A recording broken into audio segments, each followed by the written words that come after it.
Bom dia a todos, bom dia a todas, bom dia para vocês também que estão assistindo a gente pela TV UFMA no Maranhão. Sejam todos bem-vindos e bem-vindas a mais um ICL Mercado Investimentos. Hoje, terça-feira, dia de conhecer a prévia da inflação, então vamos entender o que está mexendo com o nosso bolso.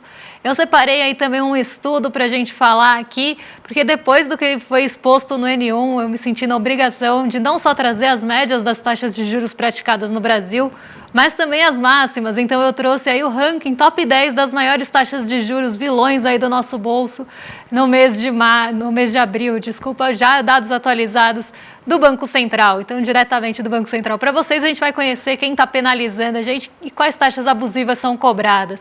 A gente também vai falar da indústria, que teve mais uma melhora de confiança, e vamos dar aquele giro no mundo, vamos falar o que aconteceu na Ásia, o que está acontecendo nos mercados aqui no Brasil.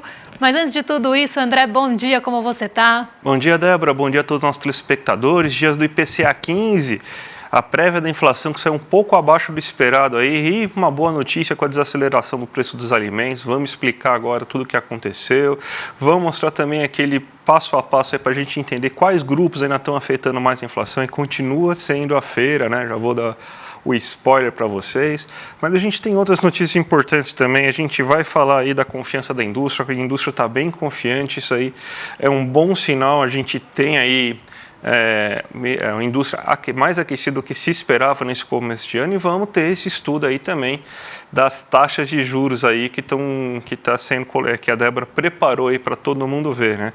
Mas já vamos começar então, Débora, falando aí sobre o que o nosso telespectador pode esperar no dia de hoje, né? Então vamos colocar já a agenda aqui do dia, né? Em relação, acho que a agenda está errada, gente. Tá trocada. Tá trocada a agenda aqui, parte, né? Então, e agora sim, a agenda está agora. Então, Débora, o que a gente pode esperar aí no dia? Bom, hoje de madrugada a gente estava já acompanhando movimentos de dirigentes do Banco Central dos Estados Unidos e do Banco Central Europeu participando ali de uma conferência no Instituto de Estudos Monetários e Econômicos do Banco do Japão. Então, de madrugada a gente já teve várias declarações de dirigentes do Banco Central que antes da abertura já estavam mexendo com o mercado. Então, o que foi falado lá, principalmente pelas dirigentes do Fed, então aqui, dirigentes do Banco Central dos Estados Unidos? O mesmo blá, blá, blá ali de sempre, né? A mesma conversa que a gente já vem acompanhando nas outras semanas e nos outros pronunciamentos, que precisa de um olhar próximo, de um olhar bem próximo para meta de inflação, que enquanto a gente não tiver confiança, não vamos cortar as taxas. É mais ou menos o que a gente já vem escutando, eu vou falar um pouquinho disso na abertura também, mas foi algo que ficou no radar e aconteceu 1h55 aqui do horário do Brasil, porque foi durante a tarde lá no Japão. Então a gente já teve ali uma primeira movimentação das bolsas logo de madrugada, principalmente das asiáticas. Eu vou trazer o Nikkei para vocês na abertura. A gente vai ver também o que saiu dessa conferência, que também mexeu com o Nikkei 225. Então, algo bem importante, já 1h55 da manhã. Às 8 horas saiu a sondagem da indústria de maio. A gente vai trazer também esse dado para vocês. Já adianto que a indústria ficou mais confiante no mês de maio, subiu bastante em relação a abril.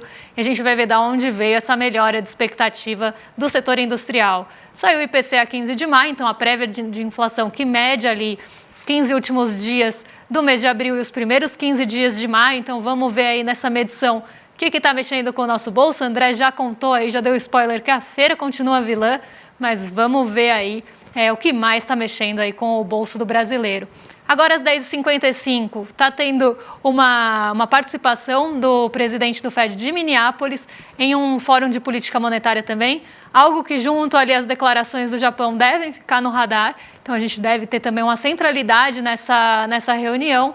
E aí durante a tarde a gente tem o restante da agenda aí a partir das 11 horas, que vocês até já viram um pequeno spoiler, pode mudar aí para o pessoal de casa acompanhar a gente, porque a gente tem 11 horas índice de confiança do consumidor de maio. Então agora vai sair esse índice do consumidor de maio dos Estados Unidos. Algo que também pode ficar aí no radar para ver como é que está a confiança lá, até por aquelas questões de ver atividade econômica e perspectivas para a atividade econômica dos Estados Unidos. E depois, no final do dia, mais dirigentes do Banco Central falando. Então, hoje a gente tem vários dirigentes na volta do feriado aí falando. Eles têm potencial para mexer com as expectativas dos juros, algo que a gente já viu acontecendo em outros dias. E hoje vários vão falar. Então, isso deve ficar bastante no radar, até porque a agenda está mais esvaziada, tirando a confiança do consumidor de maio. Nada sai lá nos Estados Unidos, então isso deve ganhar um peso ainda maior por esse motivo. E ao longo do dia a gente tem a divulgação do CAGED, com geração de empregos formais no mês de abril aqui no Brasil. Essa é a nossa agenda de hoje. Vamos então começar o nosso giro de mercado. Eu não sei se a gente tem a notícia aí do dia aí para passar para vocês, é aquela que vai falar sobre as bolsas, mas entre no icl.com.br aí para você observar, para você saber tudo o que aconteceu, tudo o que está acontecendo, o que esperar, o que já aconteceu. Mas ontem o mercado dos Estados Unidos estava fechado, né? Então a Ásia operou sem essa liquidez nos mercados norte-americanos, né? Então um dia parado lá, né? Um dia parado, assim como foi aqui no Brasil e nos mercados europeus, sem a referência de Nova York, os mercados eles perdem a liquidez e esse ritmo de negociação, então o ritmo acaba caindo de uma forma geral.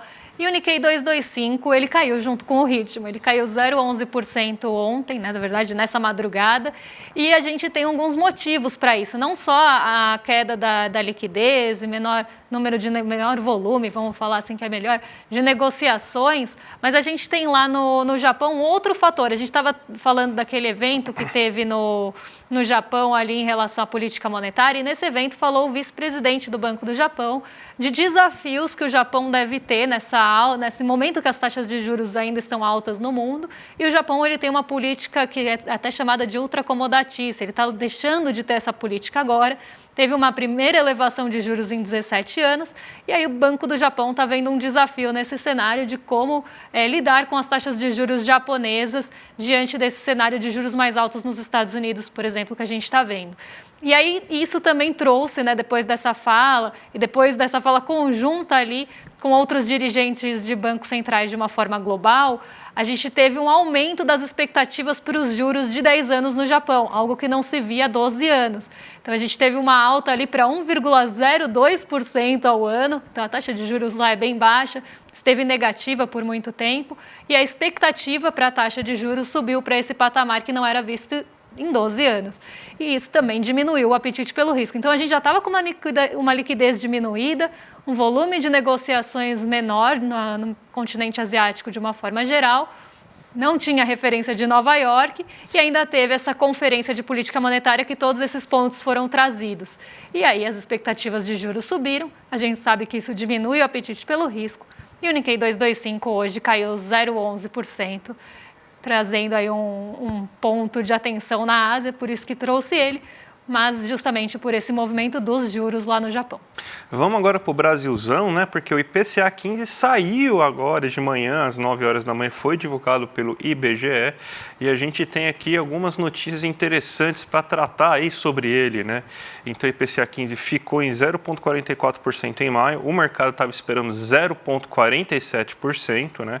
A gasolina foi a grande vilã aí do mês, as passagens aéreas também foram grandes vilãs, então a gente teve aí esses dois fatores aí influenciando mais agora no IPCA 15. Porém, o grande vilão do começo desse ano, né, pelo menos dos 4 primeiros meses desse ano, que foram os alimentos, começaram a arrefecer, ou seja, eles começaram a desacelerar agora nesse momento. A gente até preparou um gráfico para vocês para ver o que caiu, o que subiu, então quais foram os grandes vilões. Então a gente teve essa alta de 0,44% aí nesse mês, só que olha que interessante, o arroz e feijão que vinha subindo aí, a gente já viu no último mês aí o arroz ia caindo, então o feijão também caindo, e eles voltam a cair bastante agora.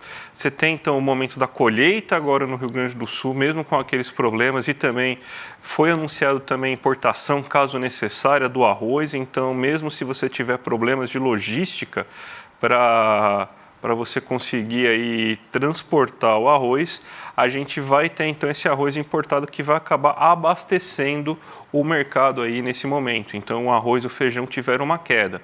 O que tá elevando os preços novamente são aqueles itens que são produzidos nos grandes centros urbanos.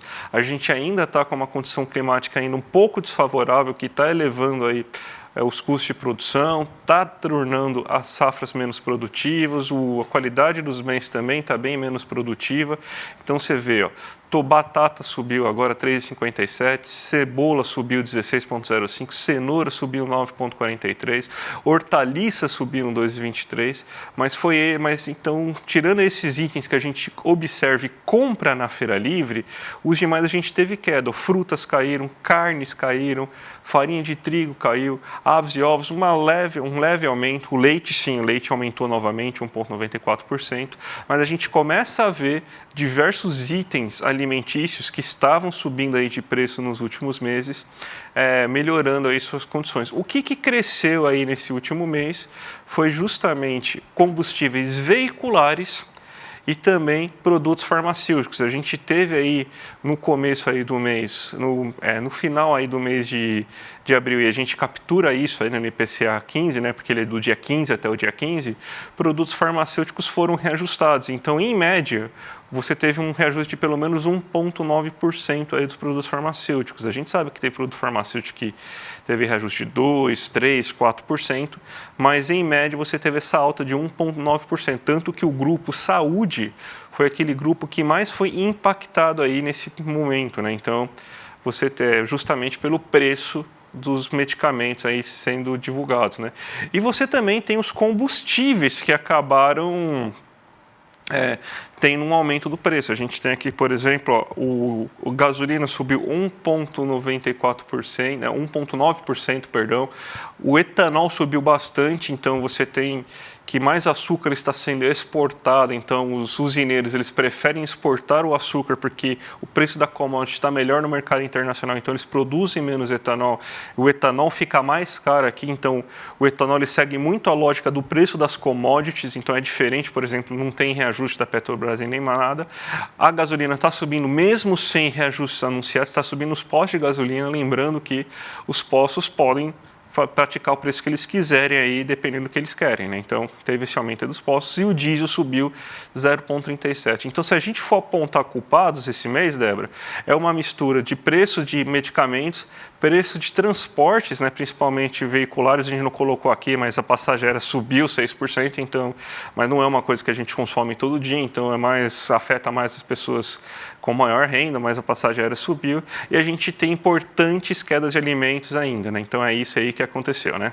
E André, aqui no nosso chat o pessoal está falando que está sentindo a alta da feira, mas está sentindo o açougue mais barato. Então, conta pra gente aquele estudo que você faz, né, que a gente vê por grupos. Vamos entender aí quem que está penalizando o nosso bolso nesse mês. Então, Débora, novamente é a feira, mas ela está impactando um pouco menos esse mês, até porque a gente teve uma alta menor aí, por exemplo, o tomate ele teve uma leve queda, então as frutas também, que são muito vendidas na feira, tiveram queda, as frutas caíram mais de 1% esse mês, então acabou segurando, mas porque a gente compra muitas hortaliças e leguminosas e essas aí continuam tendo preço se elevando, a gente tem justamente que a feira ainda está pegando. Então você teve uma alta de 1,05% aí nesse mês em relação à feira que você estava fazendo aí no mês passado. No acumulado 12 meses, ou seja, de maio para maio, de 2023 para 2024, a feira já subiu 16,87%. Então, esse continua sendo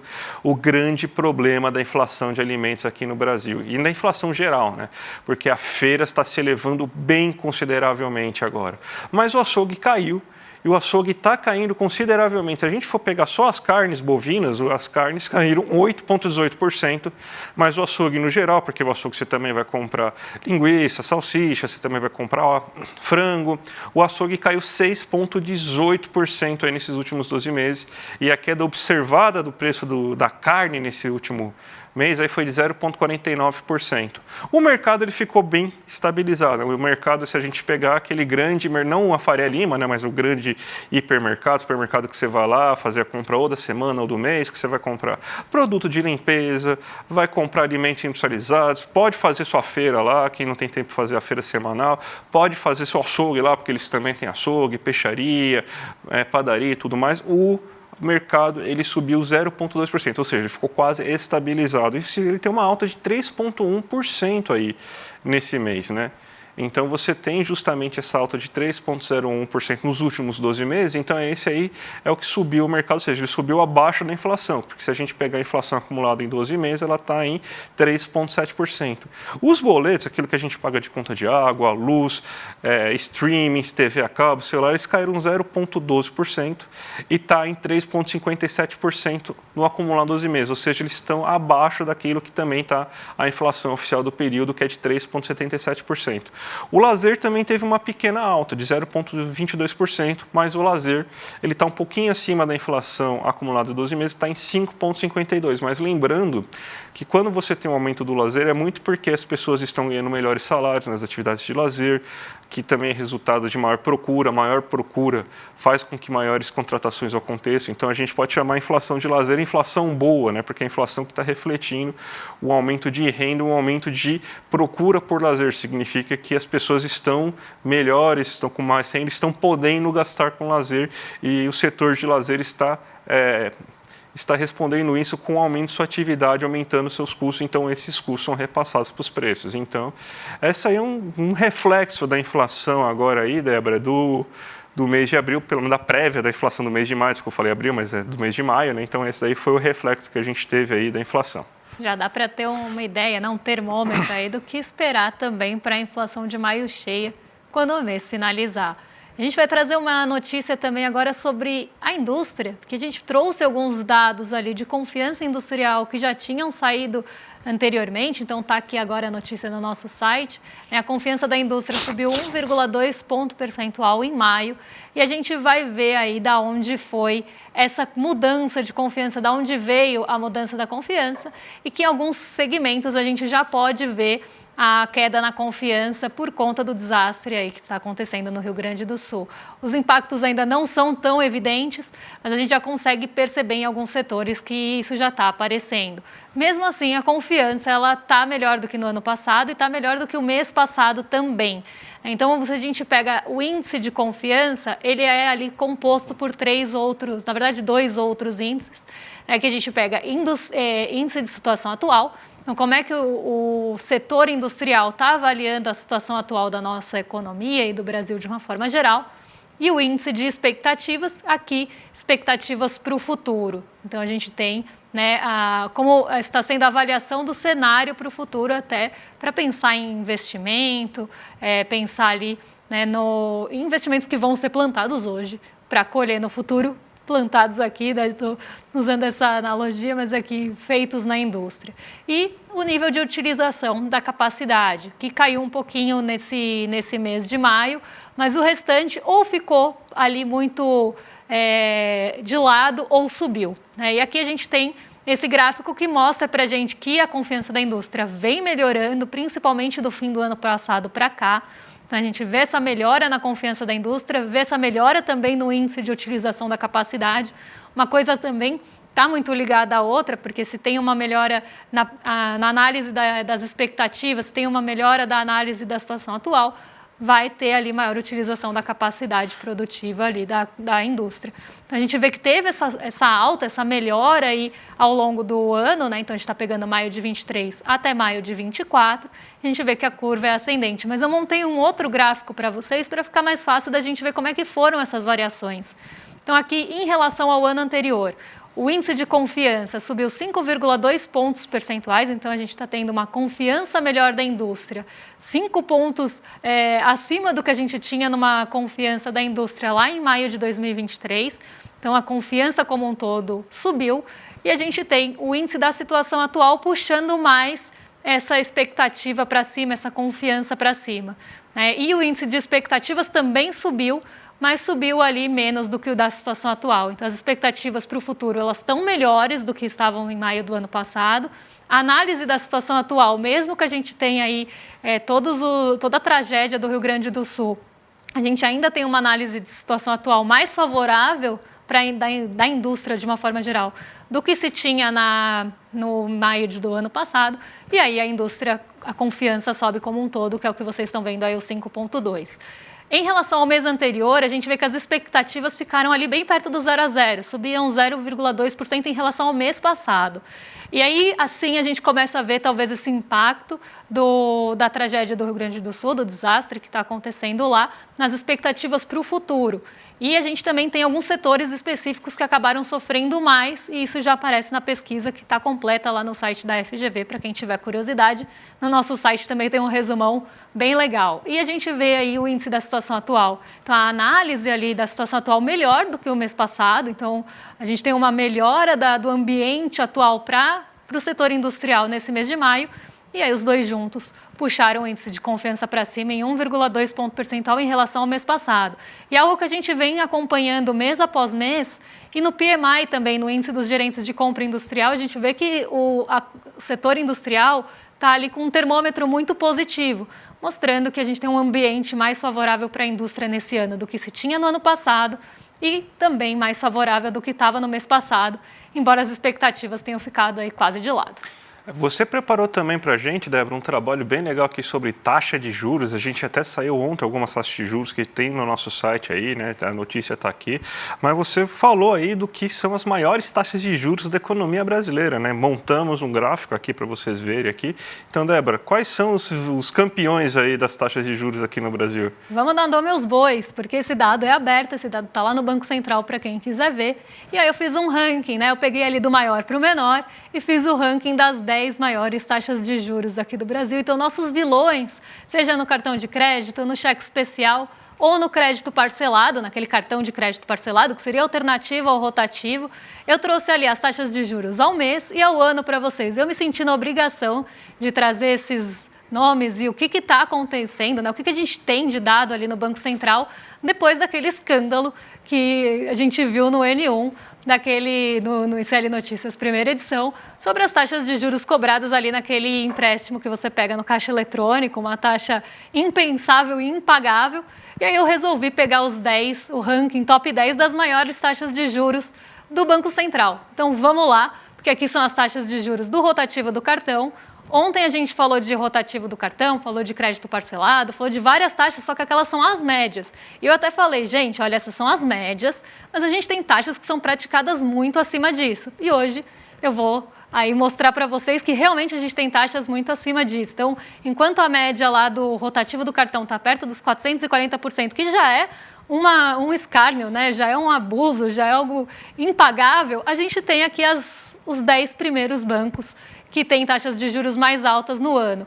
Lembrando que o rotativo é aquele crédito que a gente fica um mês e não consegue rotacionar mais vezes, então não consegue ficar rolando a dívida. Mas a gente vê o cálculo de taxa anual justamente para ter uma base de comparação com outras modalidades de crédito que a gente tem a taxa anualizada assim. Então, a gente vê o Banco Omni aí em primeiro lugar com uma taxa, pasmem, de 1.094,81% no rotativo do cartão, que seria equivalente a uma taxa de 22,96% ao mês. Essa não é a taxa ao ano, essa é a taxa ao mês. Banco Crefisa aí em segundo lugar, eu vou falar pelo menos do top 3, mas aqui eu coloquei todos para vocês acompanharem, para quem tiver também curiosidade no Banco Central, vocês acessam todos esses dados. Banco Crefisa em segundo lugar, com 994,65% de juros ao ano, 22,07% de taxa equivalente ao mês, e Banco Triângulo aí, 993,26% de juros ao ano, 22,06% ao mês. Então, taxas realmente impagáveis, né? E aí isso explica aquela inadimplência de mais de 59% que a gente tem no rotativo do cartão. Porque uma taxa de 1.094% ao ano, ela vai ser impagável. Mesmo, mas é só um mês. 23% ao mês na taxa equivalente. Vamos ver o próximo aí que eu separei para vocês, porque tem mais 2 vilões aí. Eu peguei as maiores taxas normalmente que são praticadas. Agora é cheque especial, aquele quando você usa o limite da conta. A média era ali perto dos 129%, mas o Banco ABC Brasil cobra 221% ao ano, quase 222%, né? 221,62%. É o primeiro disparado, com uma taxa ali equivalente de 10,22% ao mês. Quando a gente olha o Banco Mercantil, ele é o segundo lugar, 161,93% de taxa anualizada e 8,36% ao mês. Isso deveria, né, ser taxa ao ano, mas aqui ainda seria alto se fosse taxa ao ano, mas aqui a gente está falando de taxa ao mês. E o Banco Triângulo aí de novo aparecendo no top 3, 159,60% ao ano e 8,27% de taxa de juros ao mês. Então aqui é aquele limite emergencial que você usa na conta, se você levasse isso por um ano, você estaria pagando 221% de juros nesse primeiro lugar do ranking das maiores taxas de juros aí do cheque especial pessoa física. E eu trouxe o terceiro, que é o cartão de crédito parcelado da pessoa física. Então, você ficou no rotativo, não conseguiu pagar a fatura toda, pagou o mínimo e rotacionou, então rodou ali a dívida. No mês seguinte, você não pode rodar de novo, você não pode ficar rolando essa dívida. Então, você precisa, normalmente, se você não conseguir pagar de novo, você vai para onde? Você vai para o parcelado no cartão. Então, vamos ver como é que são as taxas cobradas nessa modalidade. A gente tem... Eu acho que aqui é Banco do Estado de Sergipe, exatamente. 706,10% de taxa de juros no cartão de crédito parcelado. Então, ainda acima da média do rotativo, né, gente? Então, 19% ao ano de taxa mensal. A gente tem 625,71% no segundo lugar e no terceiro 457,76% de parcelamento no cartão. Então, se você precisar parcelar o seu cartão, não conseguir pagar ali a fatura inteira e pegar aquele parcelamento para pagar ali por meses, 12 meses, enfim, são essas taxas as maiores que a gente tem aqui no Brasil. Taxas impagáveis e que deveriam não ser praticadas, né? Até o Edu brincou de manhã, deixa aí no chat que nome vocês dão para isso. Então, que nome, né, a gente tem que dar para isso? Porque está extorquindo, não sei, porque 706% de taxa de parcelamento de cartão de crédito é algo que vai tornar impagável. E aí também a gente tem o cartão de crédito como vilão da Serasa quando a gente pega os dados de inadimplência do brasileiro. Por que será, né, que a gente tem esses dados aí tão altos de inadimplência? Né? Aqui está a explicação, 706% de juros, 1000% de juros, 200% de juros, são taxas que vão tornar aquela dívida impagável, isso vai virar uma bola de neve e vai caminhar para a inadimplência mais cedo ou mais tarde. Então, brasileiro aqui deixando sua renda para as taxas de juros dos bancos, aí aqui as maiores para vocês verem. Débora, 2 minutinhos para fazer a abertura de mercado, então já coloca aí a tela da Débora aí para a gente fazer a abertura do mercado aí, que deve estar bem tranquilo também, sem muita liquidez, pré-feriado. Aqui no Brasil a gente tem um Ibovespa bem andando de lado desde manhã. A gente tem em Nova York também andando de lado, lá está voltando do feriado, então a gente tem ainda expectativa por aquelas falas de dirigentes do Banco Central. Então isso está na centralidade e vai mexer muito com as expectativas hoje. Então, enquanto a gente tiver expectativa pelas falas que vão decorrer ao longo do dia, a gente vai ter esse movimento mais de lado mesmo, um movimento mais moderado, mais modesto, como a gente fala. As treasuries de 10 anos que estavam arrefecendo já voltaram a subir, então elas voltaram a subir depois das declarações mais rígidas que a gente viu tanto lá no Japão quanto no decorrer da manhã. As declarações apontaram para essa necessidade de trazer a inflação para a meta, de que se precisa de uma confiança maior para reduzir as taxas de juros, então isso acabou mexendo muito com as expectativas dos juros nos Estados Unidos. E lá, na volta do feriado, as taxas sobem, então a gente vê uma alta de 0,56% nos rendimentos de títulos de dívida dos Estados Unidos com vencimento para 10 anos. Aqui no Brasil, o DI Futuro não acompanha o movimento das treasuries de 10 anos, porque hoje a gente teve IPCA, e por mais que o Roberto Campos Neto esteja falando que o IPCA está com expectativa de alta, o IPCA 15 frustrou as expectativas do mercado. O mercado esperava 0,47 de alta no IPCA 15, veio abaixo do esperado e veio com uma desaceleração da inflação de alimentos. Então, isso trouxe um certo alívio ali para o mercado, que passou a reduzir a negociação dos juros futuros 32 aí para 0,34%. O dólar também cai, muito aí por um movimento de commodities, porque hoje o petróleo Brent continua subindo. Tem uma expectativa que agora, lá nos Estados Unidos, a gente chega em um momento que as pessoas usam mais o carro, isso começou no fim de semana passado, e aí trouxe essa alta do petróleo Brent por essa expectativa de maior uso de combustíveis nos Estados Unidos. É um período ali entre fim de primavera, verão, então tem essa expectativa que as pessoas vão começar a usar mais carros, e isso está mexendo também com o preço do petróleo Brent desde cedinho. Então isso também acaba apoiando o nosso Ibovespa, Uma coisa leva aí a outra. O DXY perto do 0 a 0 também, sem grandes movimentações. Então a gente tem esse apoio das commodities, principalmente energéticas, aqui falando de petróleo, porque as minerais, minério de ferro hoje caiu, o preço do minério de ferro caiu hoje na China, então não está dando apoio para o Ibovespa. Mas de resto a gente tem uma recuperação depois de várias quedas seguidas e muito apoio aí do petróleo Brent e Petrobras hoje. Bem, Débora, domingo a gente teve aquele super webinar aí com o pastor Henrique Vieira aí, que foi emocionante aí, foi um sucesso, muita gente entrou, foi muito emocionante. O pastor ele compartilhou com a nossa comunidade lições valiosas e a gente decidiu, por causa disso, liberar o replay, a aula, liberar um replay dessa aula por tempo limitado para que você possa aí acompanhar e para que essa mensagem possa chegar ao maior número de pessoas. Então, quem não viu aí, quer ter a oportunidade de ver, acessa o link que está aqui embaixo, icl.com.br/replay para rever esse encontro especial aí, porque vai ser por tempo limitado que esse replay vai estar disponível, então garanta agora mesmo tudo isso. Para quem não sabe, o pastor Padre Vieira, Henrique Vieira, é uma figura impactante no cenário brasileiro, ele é formado em teologia, sociologia e história, ele é deputado federal, então uma figura muito relevante que ensina pra gente aí que religião não é ódio, que nem falam os vendilhões do tempo, Uma figura que mostra completamente o contrário, Débora? Exato. Sabe o que foi um sucesso ontem também? O nosso bate-papo, porque tem várias pessoas falando no chat que adoraram o bate-papo. Se você ainda não é membro do ICL, dá tempo de ser, e aí vocês vão ver o nosso bate-papo que ficou lá. Então, quero agradecer também a todos que ficaram lá com a gente no bate-papo. Agora vocês ficam com o Rolê ICL na sequência, com o William Deluca e o Guga Noblar. Então, hoje vocês têm aí a sequência da programação que vocês já conhecem e acompanham. E a gente volta amanhã para trazer os principais pontos aí que devem mexer com o mercado, que devem mexer com o nosso bolso e atualizar vocês das principais notícias econômicas. Um beijão e até lá. Até amanhã, gente. Tchau, tchau.